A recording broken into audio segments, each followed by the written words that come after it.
Polito Cagadas. Ano masasabi mo Taylor versus Pacquiao, Boss Buds? Ano po 'yan, no? Maganda pong laban 'yan kung pwede. Ang problema parang wala na po, masyado na pong ako real talk Hindi na po kaya ni Manny Pacquiao makipagsabayan sa mga ganong mga boxer, no? Kahit sabihin pa natin na 140 lang si Josh Taylor. Undisputed po 'yun, no? Mahirap na po kay Senator Manny Pacquiao. Kung may isa pa pong laban si Pacquiao, kung gusto niya po talagang lumaban pa, siguro rematch. Kasi nakita ko yung galawan ni Ugas. Kung tama sila, no? Kung tama yung Team Pacquiao na sinasabi nila na overtrained lang si Manny Pacquiao at meron pa talagang ibubuga. Pwede pa kay ano yun. Kasi mabagal po si Ugas, madali pong makita kung saan nanggagaling yung kanya suntok, no? Yun nga, halos hindi makakilo si Pacquiao Kung tutusin, pwede pang manalo si Pacquiao dun Lamog-lamog pa yung mukha ni maging makakilos lang si Pacquiao. Kung totoo na kaya siya hindi gaano makakilos dahil lang sa overtrained at hindi dahil sa tumanda na siya sa ring. Yun lang po yun. No? Maging makatotohanan lang sila. Sa tingin ko, sa may pangalan at sa mga champion, si Ugas na lang po ang kaya niyang talunin. The rest, malabo na po. 126. Si Pagara, ano po ang reaction ni Pacman Tol sa case ni Albert Pagara? Ako na lang po tanongin niyo.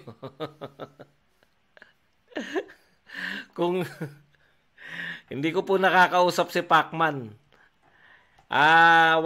Hindi po kami nagkakausap ngayon ni Pacquiao. Wala po kami ugnayan ngayon ni Pacquiao. Matagal na po kami hindi nag-uusap. Talagang hindi pa po kami nag-uusap. Hindi po niya ako kilala. Ako lang ang tanungin niyo, bakit idadamay niyo pa si Pacquiao? Sa tingin niyo ba, ano masasabi ko, reaction ko sa kaso ni Albert Pagara? Wala po tayo ron Hindi po natin alam kung totoo ba na siya ay nang molestya o hindi. Paano natin masasagot yan? Kung nang molestya, kinakailangan pagdusahan. Kung na-set up lang siya, di set up, kinakailangan makalaya. Di ba? Natawag nating, itanong mo kay Aratilis. Ngayon po ay pwede na po kayo magtanong. Hindi ko po siguradong masasagot ang inyong katanungan, pero magtanong lang kayo. Once guilty of ped use, dapat banned for life para fair. Tsaka only in that manner will the boxers stay away from illegal substance. Opo, walang nasasampulan Di ba? May mga umaamin na po na ped user sila. Hindi nga, ang proposal nga, kasuhan pa ng, anong tawag doon? Kasuhan pa ng prostrated murder. Kasi, delikado po yun. Prostrated murder po ang dapat kasuhan doon. Pag napatunayan na nag-take ka ng banned substance. Sino iba naka-enroll din sa BADA? Malamang hindi.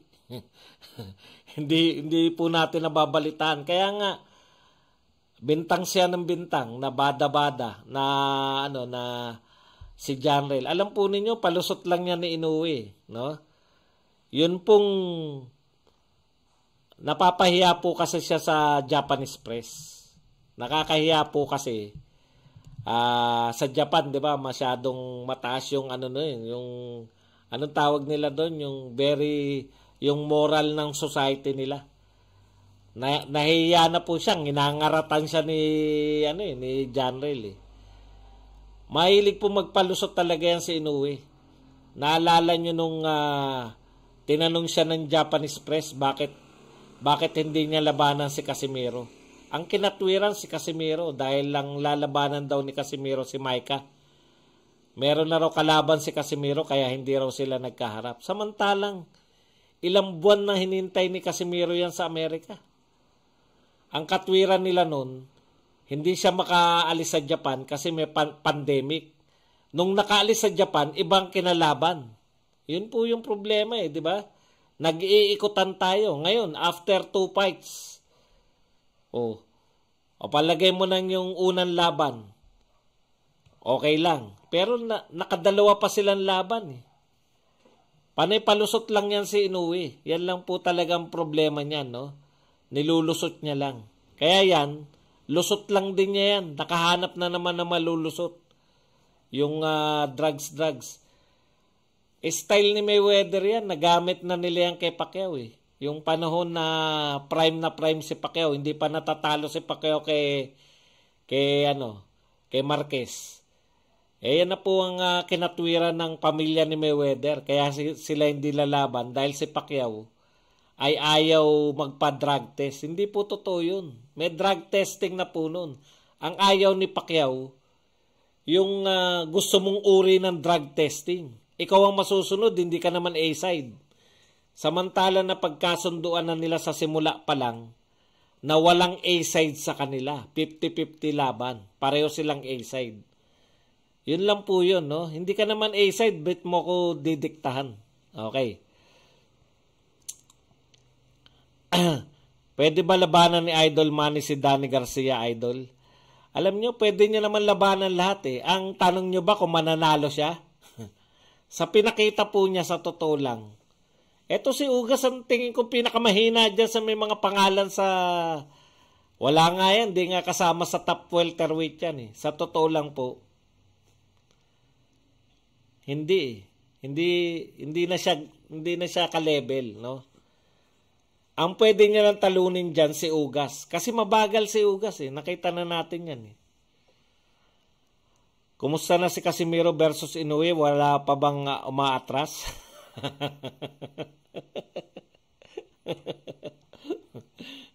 Nasanay na po tayo na inaatrasan po si Casimiro, no? Kasan na taas pagdating. Kaya yan yung tanong ni I Hate You. Boss Bad, nung panahon ba nila Mike Tyson, uso na ba yung bada na yan? Meron na pong testing nun, no? Yung Nevada Commission, meron po silang sariling testing. Yung sa ihi. Meron na po yan. Meron na pong testing, pero hindi pa po uso yung bada. Yung anytime ka te-testingin. Okay. Di ba kwento ni Tyson na tsumungki pa siya? Nagmariwana pa siya noon bago yung laban niya. Tapos, dahil ida-drug test sila, ihi ng bata yung pinasa niya. Hindi pa masyadong mahigpitan yung mga testing anong araw Pero hindi pa rin naman ganong kalaganap yung ped-using nung araw. No? Sabay lang Nung lumaganap na yung ped-using sa mga atleta, hinigpitan na rin yung mga drug testing. Yun po yun. Parang sabay yun. Kasi kung yung susunod yung itanong, baka kaya malalakas nung araw, ped-user sila. Hindi po. Hindi pa uso nun yung ped-using. No? Kailan lang po na uso yan Okay? Honor, Boss Bad, ang matindi sa kanila. Ayan, honor. Moral. Honor. Very honorable yung society ng Japan, no? Hindi pala moral. Pasensya na kayo na paghalo-halo na natin. Boss Bad, iniinom din ba ni Casimiro pipi nga kasama? Same ni Marquez. Actually, si Marquez lang po yung nag-isip nun. Hindi naman po pinapayo yun ng mga niya Sa kanya lang po yun.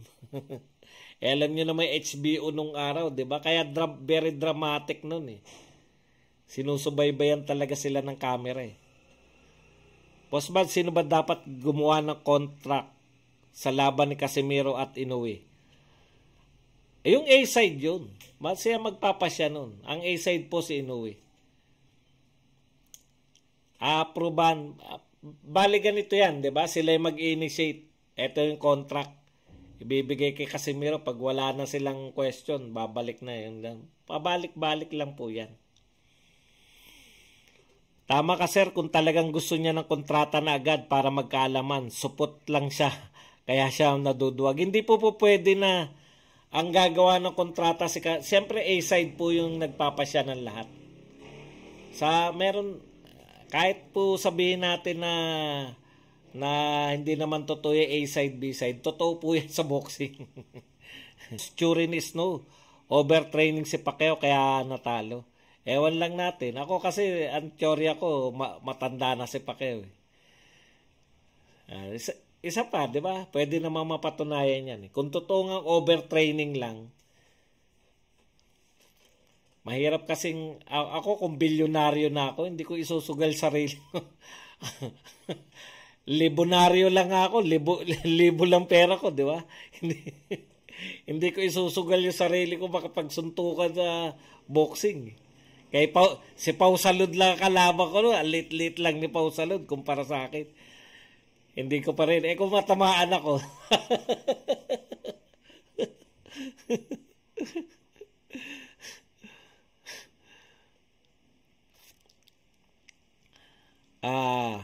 Naniniwala ka ba, Boss Bad, na matatalo talaga ni Casimero si Inoue?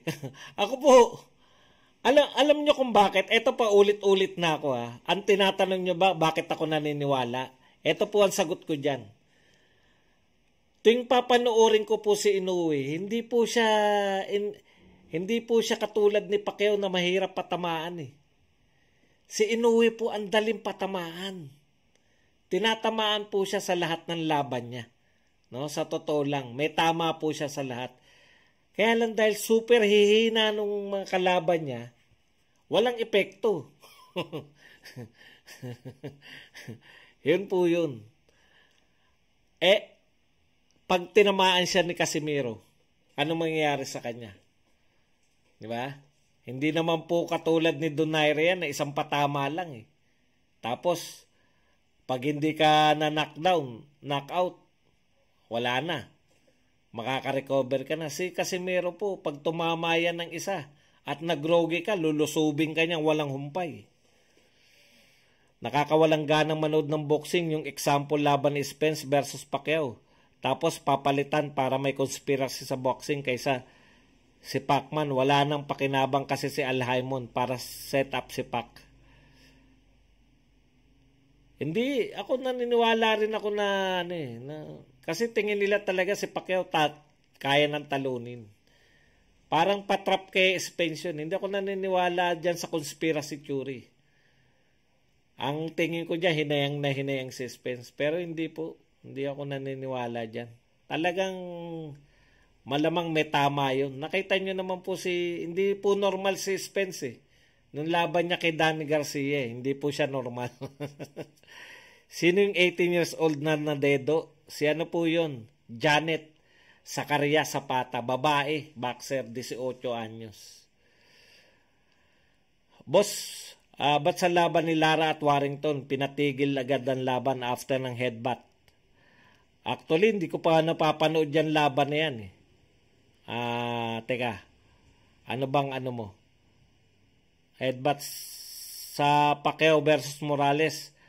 1, hindi pinatigil kahit duguan na si Pacquiao. Mga banban na po kasi mga boxer ngayon eh. Yung mga boxer noon, mga warrior. Yung mga boxer ngayon, mga banban. Konting lang, pinatitigil na, di ba? Masyadong nag-iingat yung mga sports ngayon. Unlike noon, talagang dugu-dugugang. Nakita niyo naman, sarado na mata ni Margarito, tuloy pa rin, di ba? Hanggat gusto pa ng boxer. Ngayon, maramdamin pati yung mga sports official tigil agad I hate you, nalulusotan talaga ang PEDS. Lance Armstrong is not caught until he admitted the use of PEDS. Nakakalungkot, Lance Armstrong is the most decorated cyclist up to this time. Paano ka naman hindi magiging decorated? Ano ka nga? Ped user ka nga. Boss, bakit po malakas ang Pinoy na boxer? Pinag-iisipan lagi nila ng may ginagamitan ng gamot pero wala naman silang napapatunayan. Kasi nga po mga karamihan po sa atin sa South, di ba? Mga Visayas at Mindanao. Yung kanin po niya, mais. Malakas daw magpalakas yung mais eh. Sabi ng mga nakakalaban natin, natin eh. Jose Blanco, thank you very much sa pagpapakape. 100 pesos. Yan. Yung mga hindi po nagpapakape, mag-like lang po kayo para para naman makatulong tayo sa channel natin. Okay? Nalusutan talaga. Ayan. Shout out, sir. Kung hindi nawala footwork ni Senator Manny, sigurado natalo si Ugas. Tama yun. Ang daling basahin ni Ugas eh. Maliit si Inoue, tsaka hindi pasubok sa ring. Product of hype si Inoue, agreed. Hindi naman, malakas talaga si Inoue. Ang problema ni Inoue, katulad niyan, first time niya nakaharap ng isang kumbaga hindi takot, 'di ba? Mga nakalaban niya, tirang takot lahat eh. Tumatama pero ayun. Malakas talaga sumuntok. Alam mo si Inoue, parang batang Pacquiao yan eh. Nung bata pa si Pacquiao, ganyan na ganyan. Makikipagsabayan ng suntok sa'yo, paramihan na, sige, tamaan mo ko, tatamaan kita. Pero hanggang mamaya, matutulog ka sa akin. Mas malakas ako sumuntok eh. Kala nyo ba si Pacquiao kung hindi nagbago na style, tatagal ba yan? Kung yung style niya, nung napunta siya sa Amerika, gumanda na yung lateral movement ni Pacquiao. Hindi mo natatamaan ngayon, may in-out na siya eh. Pero nung unang panahon, naku, makikita niyo sa blow by blow si Pacquiao. Suntukan lang kayo, sabayan. Hanggang yung unang championship niya. Kaya Satsai Sasakul, tama. Kay Sasakul sa Thailand. Bugbog si Pacquiao doon. Lusob pa rin si Pacquiao. Talagang nanawa sa kasusuntok si Satsai Sasakul eh. Nung tinamaan ni Pacquiao, round 7 ba yun o round 8? Tulog. Ganun yan si Inoue. Walang pakialam kahit tamaan. May paglalagyan siya pag tinamaan siya ni Janril. Sinusugal ni Pacquiao ang sarili dahil sa maling ambisyon sa politika. Oo nga. Kasi parang feeling niya, kinakailangan mga advisor niya. Tama yung sinasabi niya pakinggan nyo na lang si Kibuloy. Yung mga sinasabi niya kay Pacquiao na, di ba? Gamit na gamit talaga siya ng mga nakapaligid sa kanya. Oy, thanks Jose Blanco. Boy Tahal TV. Good evening, Big Boss. At sa lahat, magandang gabi. Oy, Boy Tahal. Yan, si Boy Tahal, yan eh. Sparring partner yan ni Manny Pacquiao eh. Malupit yan. Nagkita na kami niyan sa Ikaw ba yon? O kapangalan mo lang? Rain Estrada, dapat pag natuloy Casimiro, Inoue at kasama sa contract yung bada na yan. Dapat pati sa Turtle kuhanan ng sample. Dapat lang. Romnick Trusilla, Sir Bad, sa tingin mo ba kaya ni Tipora si Magsayo? World class din naman. Interim world champion yan si Tipora eh. Di ba? Pag nasa level ka na nun, hindi mo naisipin na yung kaya-kaya eh. Talagang kita mo yung setup ng utak niya. Di ba tinanong-tanong ko yan? Kaya mo ba talaga? Baka ka lang. Pakiramdam ko, siya eh, yung paniniwala niya kaya. Alam niyo, nagsisimula sa paniniwala eh. Isang beses pa lang naman siya natalo, di ba? Okay. Masama nga lang.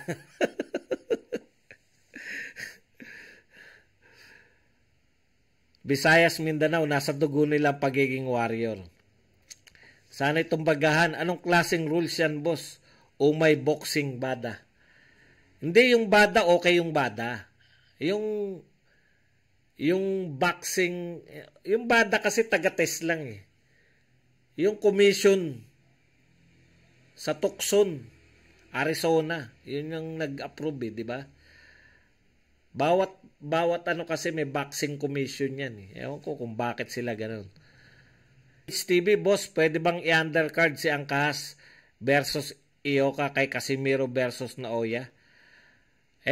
Buti kung pumayag si Ioka. Tandaan natin na una pa siya nag-champion kay Inoue, di ba?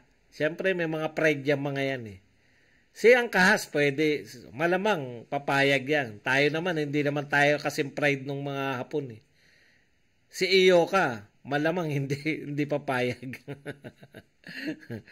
Kasi nauna ka pang nag-champion eh.